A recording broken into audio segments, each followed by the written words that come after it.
Bienvenidos a este nuevo contenido de geopolítica. Hoy un tema que nos toca de cerca a los latinos porque vamos a hablar de la geopolítica de América Latina, nuestro amadísimo continente. ¿Qué va a pasar en este 2020? Sí, un 2020 que todavía arrastra las locuras, ese sismo geopolítico que vivió América Latina en el 2019 con todas esas protestas, manifestaciones, movimientos sociales que inundaron la región, ese despertar de la Kundalini que se multiplicaron en el 2019.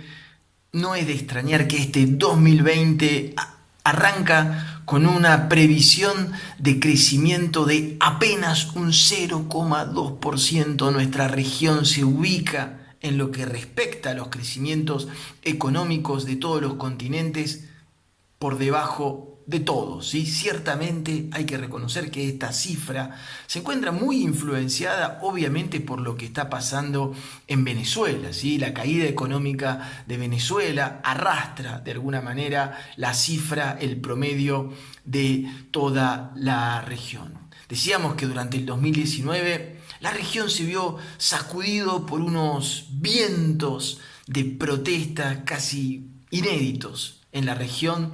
Hoy, 2020, podemos observar que las poblaciones latinoamericanas no se interesan tanto hoy en día a los colores políticos, sino sobre todo a las capacidades de los estados latinoamericanos a poder resolver los problemas del cotidiano, salud, educación, seguridad. De ahí, en parte, la explicación de estos terremotos geopolíticos que acontecieron en nuestro continente. Si hacemos un breve repaso, ¿sí? Podemos ver que Venezuela sigue en stand-by, paralizado desde hace años por esta crisis sin fin, produciendo, ¿sí?, un éxodo de venezolanos que está afectando fuertemente la región. Esto más allá de lo que uno le guste o no Maduro, o esté con la oposición, o esté con el gobierno chavista. La realidad es que se está produciendo en nuestra región un éxodo masivo de venezolanos que está influenciando fuertemente los países que reciben este éxodo. Habrá que seguir también de cerca qué ocurre en Chile, ¿sí? Un Chile muy golpeado económicamente por las protestas sociales. La imagen del presidente Sebastián Piñera está por el piso, pero lo más importante que va a acontecer en Chile es el referéndum por una nueva constitución, una constitución que no se toca desde la época de los militares en Chile, una reforma constitucional súper necesaria. El pueblo chileno lo ha demostrado, le pide, le exige a sus gobernantes, ¿sí?, una salud y una educación a la altura de alguna manera el crecimiento económico que ha tenido Chile en las últimas décadas. Todo lo que es salud y educación no está a la altura. Por eso se dice que Chile funciona bien económicamente, pero le falta algo de redistribución para que realmente el país, ¿sí?, a nivel de justamente lo que hablábamos de salud y educación, puede estar a la altura. Entonces es muy importante seguir de cerca qué va a pasar con ese referéndum para ver si los chilenos deciden o no reformar esa constitución. Por supuesto, también habrá que seguir de cerca, muy de cerca, qué es lo que ocurre en Bolivia después del golpe de Estado a Evo Morales. Hay que reconocer que hubo un golpe de Estado, pero también hay que reconocer que algo pasó en el conteo de los votos de las elecciones del 2019 en Bolivia, ¿sí? Algo no estuvo claro en ese conteo de votos, pero hoy habrá que seguir de cerca si el MAS, ¿sí?, el partido que conduce Evo Morales, pero que no se presentará a las elecciones, podrá recuperar el poder, o es el gobierno actual ¿sí? Que logrará mantener el poder. Muy importante entonces ver qué es lo que va a ocurrir en las elecciones en Bolivia. Habrá que ver también qué pasa en Colombia. Colombia también sacudido por las fuertes protestas y manifestaciones sociales. El gobierno de Iván Duque, ¿sí?, tendrá que ver qué pasa con el acuerdo de paz, ¿sí?, donde la guerrilla colombiana, la FARC, habían de alguna manera cerrado el proceso de armamentismo y se querían volcar a la política. Un proceso de paz fuertemente amenazado. Por el lado de Argentina habrá que ver si se puede levantar económicamente el gobierno de Alberto Fernández.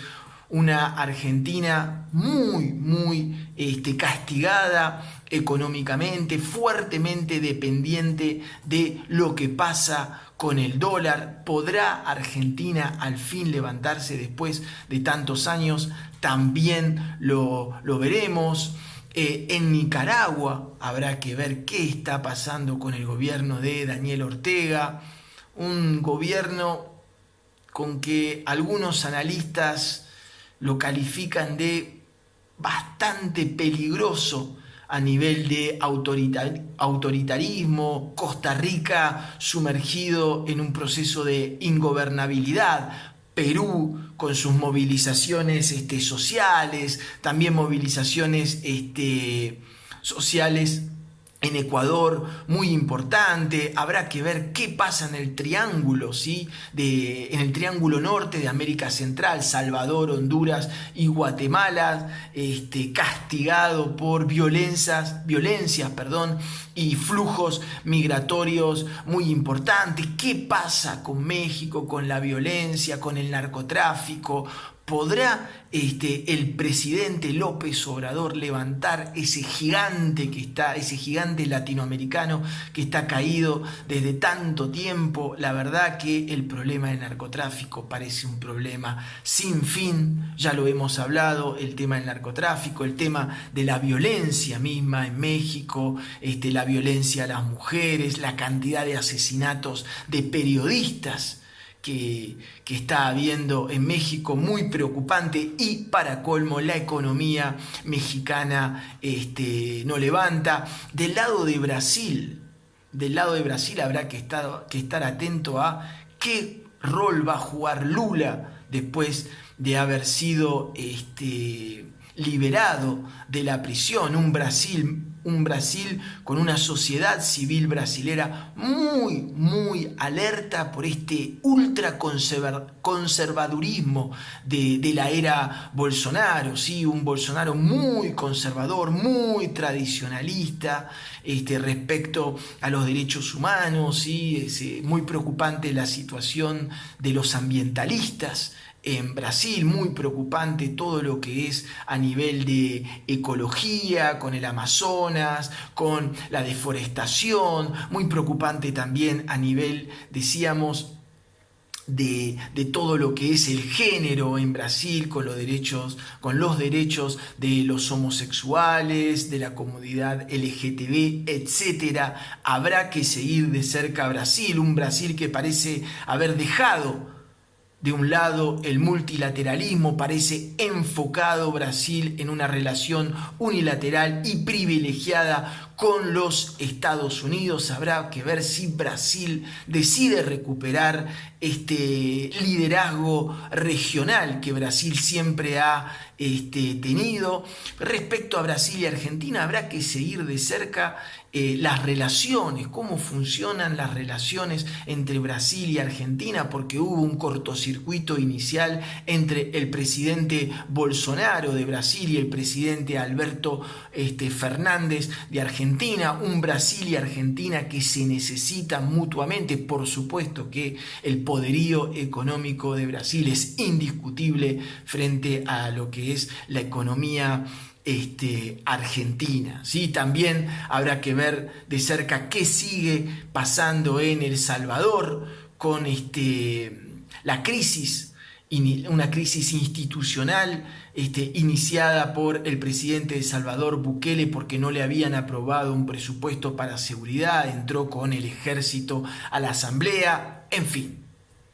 También nos damos cuenta de todo lo que está pasando en nuestro querido continente. Parecería que ningún país se salva. También habrá que hablar de Cuba, cómo Cuba podrá sobrevivir en esta era Trump con un Venezuela muy fragilizado, con un Cuba que por primera vez en casi 50 años, 60 años de revolución, un civil, Díaz-Canel, está en el poder. Por supuesto que Raúl Castro sigue también teniendo las riendas de Cuba. Eso también habrá que seguirlo de cerca. Pero la pregunta que nos podemos hacer es, ¿qué está pasando en América Latina? ¿Es algo exclusivo de América Latina o es algo a nivel global que se está dando estas manifestaciones? Porque recordemos que hubo manifestaciones en Irak, estuvieron los chalecos amarillos en Francia, manifestaciones en Hong Kong, manifestaciones en el Líbano, manifestaciones everywhere, por todos lados del mundo. ¿Qué está pasando entonces en el mundo y qué está pasando en nuestra región? ¿Hay alguna manera de explicar lo que aquí sucede en nuestro continente? Vamos a verlo. Entonces, si vamos y si pretendemos analizar lo que ocurre en nuestro continente, de lo primero que tenemos que hablar para poder tratar, digo bien tratar porque yo pienso que hay especificidades que son efectivamente propias a nuestro continente, pero también hay algo de global en todo este asunto, donde las sociedades empiezan a tomar las riendas seguramente favorecidas, ¿sí? Por un lado, por la falta de credibilidad de la cuestión política y por otro lado, favorecido también por toda esta era internet de ultra conexión. Pero bueno, para comenzar el análisis de nuestra región, primero hay que hablar de muchos años de frustración, ¿sí? Muchos años viene acumulando nuestra región y que nos está llevando de alguna manera a esta situación explosiva, ¿sí? La región, nuestro continente, parecería vivir, digo bien, un momento bisagra, ¿sí? Parecería que numerosos países del continente lo que tienen en común es que se encuentran en momentos decisivos en lo que respecta a las elecciones de sus proyectos de país. Fíjense, si por ejemplo tomamos, ¿sí?, un informe reciente de la OCDE, ¿sí?, van a poder encontrar la información sobre el propio sitio del organismo. En América Latina hubo, sobre todo, ¿sí?, en el comienzo del siglo XXI, donde estuvo esa bonanza económica debido al aumento de las materias primas, etc., hubo un aumento muy significativo de la clase media, ¿sí? Un aumento significativo, ¿por qué? Porque la clase media en América Latina ha jugado sin duda un papel muy importante para este panorama actual. El informe, ¿sí?, señalaba que aunque la clase media en América Latina ha estado creciendo de manera muy importante y ha comenzado a hacer un progreso económico, la clase media latinoamericana, sobre todo los nuevos pertenecientes a la clase media, continúan siendo muy vulnerables en comparación con otros países de alto ingreso, ¿sí? Y esa vulnerabilidad la hemos visto materializándose de alguna manera, ¿sí? Porque hemos visto que ante el primer vaivén económico o bien la primer disminución de los recursos por parte de los estados latinoamericanos, numerosas porciones de esta clase media se han visto nuevamente amenazadas con un pie en la pobreza, lo que ha generado muchísima incertidumbre, muchísima frustración, dando lugar en parte para poder explicar este cóctel explosivo que ha acontecido. Recordemos entonces para la gente que en la primera década del siglo XXI, ¿sí? Que podríamos decir que fue una especie de década de oro, ¿sí? Estamos todos los latinoamericanos diciendo, ¿te acordás en el principio del siglo XXI? La época, como hablábamos, de las vacas gordas, ¿sí? Donde había muchos sueños que parecían cumplirse, mucho progreso social. El ejemplo, por ejemplo, de Brasil es muy representativo porque durante esa década casi 40 millones de personas salieron de la pobreza solamente en algunos años, y este fenómeno, ¿sí? Se dio en muchos países, en la Venezuela, por ejemplo, de Chávez, pero lo que muchos analistas sostienen es que lo que no se produjo en estos países, ¿sí? Es una salida definitiva de la pobreza. ¿Qué quiere decir una salida definitiva? Una salida con un empleo fijo, un trabajo remunerado legal, etcétera, etcétera, etcétera, ¿sí? Si no, se salió de manera muy frágil, con pequeños trabajos, a veces informales, ¿sí? Es decir, con una inclinación o un peligro a que pueda existir un retorno a esa pobreza, y es finalmente lo que en algunos países aconteció cuando se produce el fin del boom de las exportaciones latinoamericanas, la caída del crecimiento económico, el fin del superávit fiscal para la mayoría de los estados latinoamericanos, para que puedan seguir alimentando estas políticas sociales. Entonces podemos observar que estas frustraciones, inseguridades de las clases medias latinoamericanas es una, digo bien, de las llaves. No es la única, porque cada país tiene su propia especificidad, pero es una de las llaves para poder explicar parte del sismo geopolítico que está experimentando nuestra región. Sin embargo, ¿sí? Es preciso señalar algo bastante importante, que es que, si se fijan bien, en la mayoría de los movimientos sociales latinoamericanos que ocurrieron, el tema económico no ha sido la piedra angular o la piedra basal de estas manifestaciones, ¿sí? Generalmente, uno podría encontrar en todas las manifestaciones latinoamericanas que se produjeron como un pedido de dignidad y respeto hacia los pueblos latinoamericanos, ¿sí? Porque pedir salud, pedir educación es una cuestión de dignidad, no es una cuestión de quiero más plata o pedir el fin de la corrupción de nuestros gobiernos latinoamericanos, ¿sí? ¿Cuándo vamos a empezar a tener gobiernos latinoamericanos responsables, que no nos inviten a odiar a los que pensamos diferentes, gobiernos latinoamericanos que puedan reconocer lo que el gobierno anterior hizo de bien y continuarlo, y no como pasa en la mayoría de los gobiernos latinoamericanos, en donde entra un gobierno, deshace absolutamente todo lo que hizo el anterior, porque todo lo que hizo el anterior no sirve para nada, y los primeros años lo único que hacemos es quejarnos de la herencia que nos dejó el gobierno anterior. Todo ese tipo de vieja política tiene que terminar, y eso es lo que estamos pidiendo los pueblos latinoamericanos. Una nueva política, una nueva forma de gobierno en donde realmente todos podamos ganar, ¿sí? Fíjense que en todos los grandes conflictos que azotan a América Latina, ¿sí? Como la crisis migratoria venezolana o el golpe de Estado en Bolivia, no podemos dejar de mencionar que este 2019 que pasó y este 2020 que estamos viviendo, ¿sí?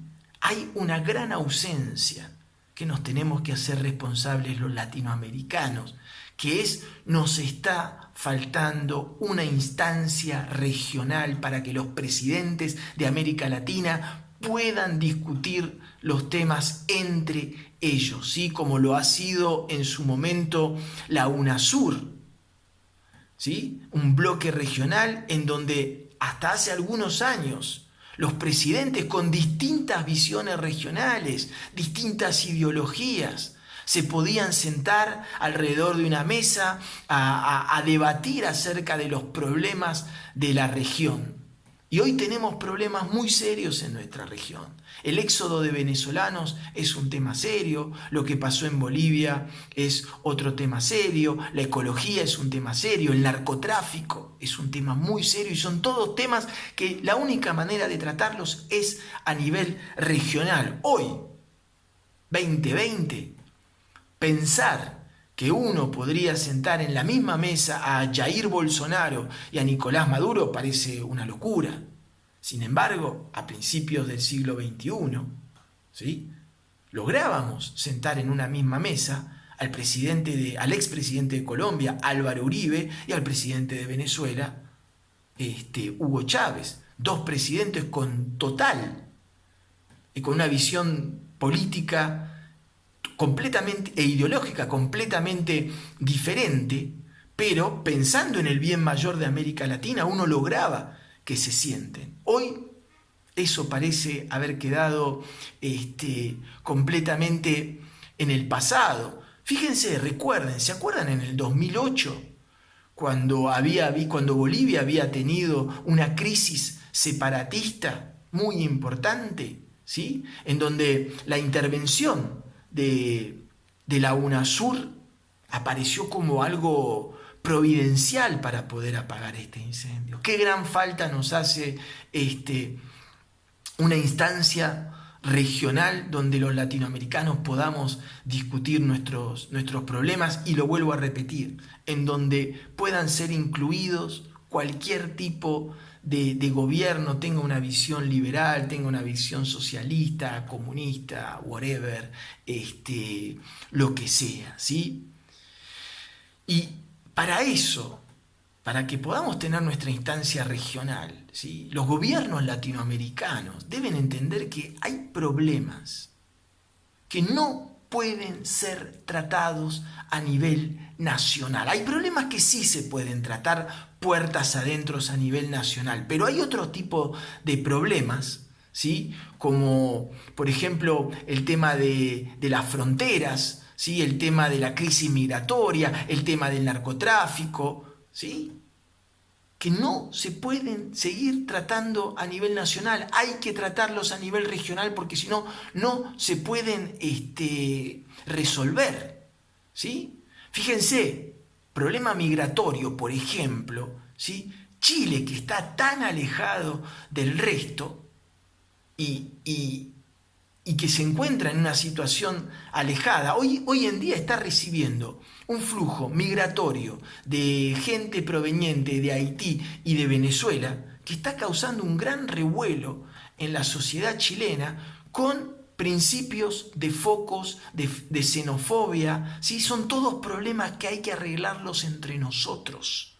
Todos, si nosotros no podemos comunicarnos entre nosotros para poder arreglar esos problemas, va a ser muy, muy, muy difícil. Entonces decimos, migración, problema regional. Calentamiento global, problema regional, ¿sí? Entonces, ¿por qué los dirigentes latinoamericanos no pueden sentarse, ¿sí?, a resolver estos temas que son transversales? O sea, además de ya no poseer una instancia de diálogo regional, ¿sí?, que eso también es cierto, ya no hay un lugar donde los gobiernos latinoamericanos puedan reunirse. Además, los gobiernos latinoamericanos parecen como estar absorbidos por las políticas de corto plazo. Y por el otro, también es cierto que algunos países como Brasil o Argentina ha habido cambios de gobierno muy opuestos, pasando de una política que podríamos llamar de izquierda a otra que podríamos llamar más liberal o de derecha, ¿sí?, con el agregado, además, como decíamos, que existe una tendencia a querer destruir todo lo que el gobierno anterior hizo. Entonces, cada vez que asume un nuevo gobierno, como lo dijimos, es un problema. Y finalmente, si hablamos de la geopolítica de América Latina en este 2020, no podemos dejar de mencionar la histórica presencia de China, tanto en materia de inversiones, ¿sí? China es ahora el primer inversor delante de los Estados Unidos en la región y es el segundo socio comercial de la región, lo cual está metiendo o poniendo en evidencia, por un lado, lo que venimos hablando desde hace un montón de tiempo, la pluripolaridad del planeta. En el siglo pasado, América Latina era territorio exclusivamente de los Estados Unidos. Antes teníamos un amo, ahora tenemos dos. No sé qué es mejor. Ideal sería no tener ninguno de los dos, pero también tenemos que hablar. Antes China era visto como un país comunista que había que huirle, y ahora todos los gobiernos latinoamericanos, cuando llegan los presidentes o las delegaciones provenientes de China, sacan la alfombra roja, porque saben que los yuanes o los dólares chinos son algo que no se puede despreciar. Ok. Aquí un breve resumen de este panorama 2020 a nivel general, a nivel regional. No quisimos entrar en país por país, quisimos simplemente dar un pantallazo. Como siempre, espero que este contenido te haya gustado, haya sido de tu interés. Gracias por los mensajes, por los comentarios, por las suscripciones y, como decimos siempre, nos vemos en el próximo contenido.